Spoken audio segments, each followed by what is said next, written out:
Hi, welcome to Vijay's info. இன்றைக்கி நம்ம சூப்பரான ஒரு காரக்குடி பணியாரம் செய்வோம்.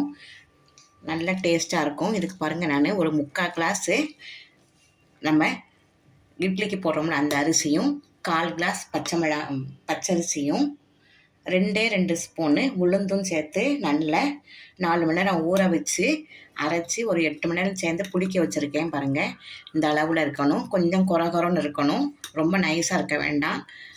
கொஞ்சம் குறை நல்லா அரைச்சி மிக்சியில் அரைச்சி வச்சுக்கலாம். உப்பு சேர்த்து நமக்கு நல்லா ஒரு 8 மணி நேரம் நல்லா ஊறி புளிச்சு வச்சுருக்கேன். சூப்பராக புளிச்சிருக்கு பாருங்கள். இதில் நம்ம தாளிக்கணும். தாளிக்கிறதுக்கு கடுகு, உளுந்தம் பருப்பு, ஒரு கேரட்டு. நம்ம ஆப்ஷனல் தான், கேரட் போடனால் நல்லாயிருக்கும்.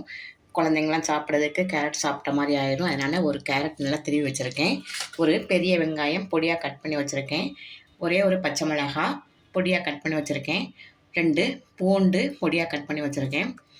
கருவேப்பிலை கொஞ்சமாக, கடலைப்பருப்பு 1 ஸ்பூனு, கொஞ்சமாக காயத்தூள், தேவைக்கு காயத்தூள் கொஞ்சமாக சேர்த்துக்கலாம். இதை நம்ம இப்போ எல்லாத்தையும் நல்லா வதக்கிடலாம்.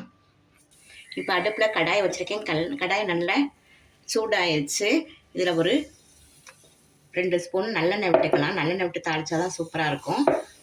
நல்லெண்ணெய் விட்டுக்கலாம். ஒரு 2 ஸ்பூன் நல்லெண்ணெய் விட்டுக்கலாம்.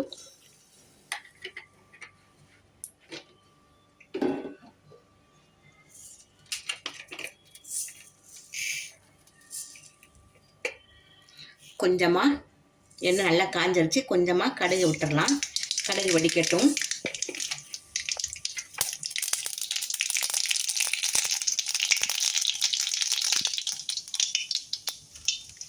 இதில் நம்ம எடுத்து வச்சுருக்க கடலைப்பருப்பு போட்டுடலாம். கருவேப்பிலை, பூண்டு, பச்சை மிளகாய்,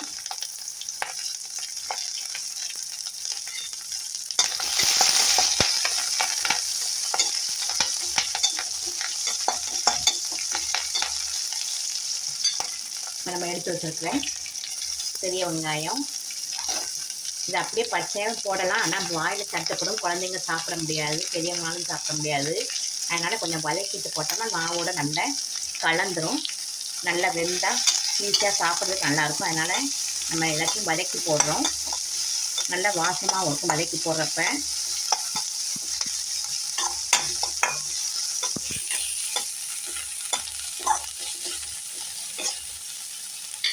இதே நம்ம எடுத்து வச்சுருக்க கேரட்டையும் போட்டுடலாம்.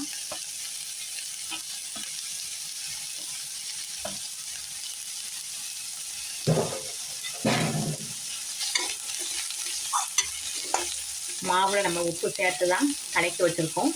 இந்த வெங்காயத்துக்கும் கேரட்டுக்கும் கொஞ்சமாக உப்பு சேர்த்துக்கலாம்.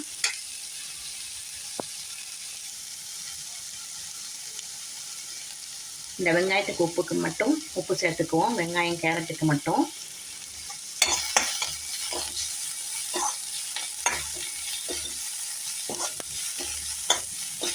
ஒரு 2 நிமிஷம் நல்லா வதங்கட்டும்.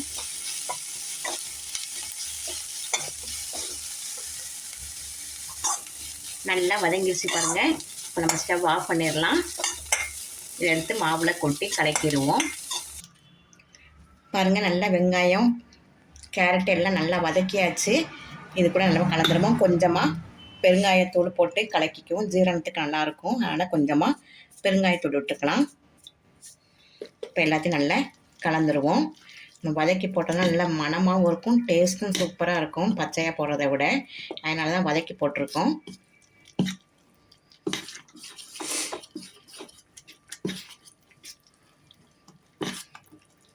நல்ல மாவு ரெடி ஆயிடுச்சு.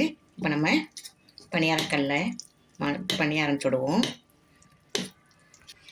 இப்போ அடுப்பில் ஒரு பணியாரக்கல்லை வச்சாச்சு. பணியாரக்கல் நல்லா சூடாகட்டும். நம்ம ஆயில் தடவிடலாம்.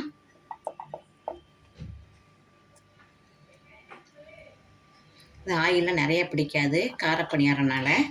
இதே நம்ம இந்த மாவுலேயே நம்ம இந்த வெங்காயம் கேரட்டு பச்சை மிளகாலாம் தாளிக்காமல் கருப்பட்டி போட்டு இனிப்பு பலகாரமும் செய்யலாம். பணியாரம் சூப்பராக இருக்கும். அதுக்கு நம்ம நெய் விட்டு செய்யலாம். அது ரொம்ப ஈஸியான வேலை தான். சும்மா கருப்பட்டியோ வெல்லத்தையோ நல்லா பொடியாக தட்டி மாவோடு கலந்து இதே மாவுலேயே கலந்து இப்படி பணியாரக்கல்ல சுட்டோம்னா அதுவும் இனிப்பு பணியாரம் ஆயிரும். நான் இப்போ ஃபுல்லாக கார பணியாரம் தான் செய்கிறேன்.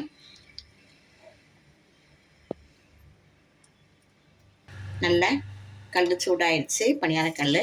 இப்போ நம்ம முக்கால் அளவு மட்டும் விடலாம், ரொம்ப ஃபுல்லாக விட வேண்டாம். இந்த பதத்துக்கு மாவு இருந்தால் தான் நல்லாயிருக்கும்.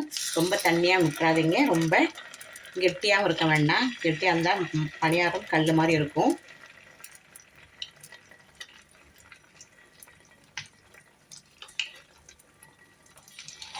வீட்டிலேயே நம்ம அழகாக சுலபமாக செஞ்சிடலாம். ஒரு 6 பணியாரமே 70 ரூபா 80 ரூபான்னு விற்கிறாங்க. நம்ம சூப்பராக இந்த பணியாரத்தை வீட்டில் தயார் பண்ணி நல்ல வயிறு நிறைய சாப்பிடலாம்.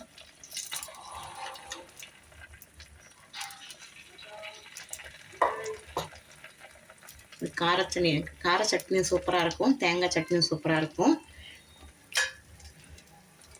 மேலே கொஞ்சம் ஆயில் விட்டுடலாம்.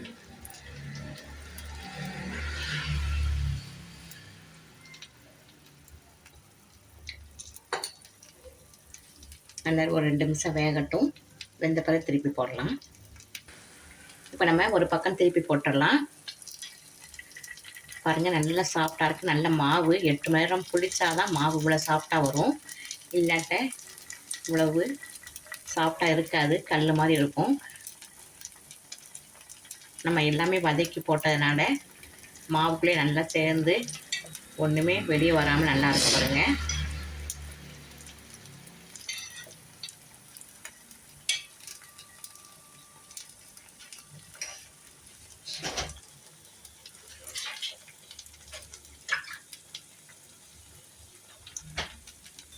இப்போ ஒரு பக்கம் நல்லா வெந்துருச்சு பாருங்கள். இப்போ நம்ம திருப்பி போட்டுடலாம். இன்னும் நல்ல ஸ்லோ ஃப்ளேமில் தான் வச்சுருக்கேன். ஹையாக வச்சோம்னா உள்ளெல்லாம் வேகாது, மேலே ப்ரௌனிஸ் வந்துடும், உள்ள மாவு அப்படியே இருக்கும். அதனால் ஸ்லோ ஃப்ளேம்லேயே வச்சு நம்ம வேக வைக்கலாம் பொறுமையாக. எந்த பலகாரம் செஞ்சாலும் கொஞ்சம் பொறுமையோடு செஞ்சோம்னா தான் நமக்கு டேஸ்ட் வரும். அவதியாக அவசரமாக செஞ்சோம்னா அந்த டேஸ்ட் இருக்காது, நம்ம செஞ்சதே வேஸ்ட்டாக தான் ஆகும். ஆனால் கொஞ்சம் பொறுமையாக செய்வோம். நல்லா 2 பக்கம் வெந்துருச்சு பாருங்கள். நல்லா ப்ரௌன் கலரில் ஆயிடுச்சு. நம்ம எடுத்துடலாம். நல்லா சொலையாக வருது பாருங்கள்.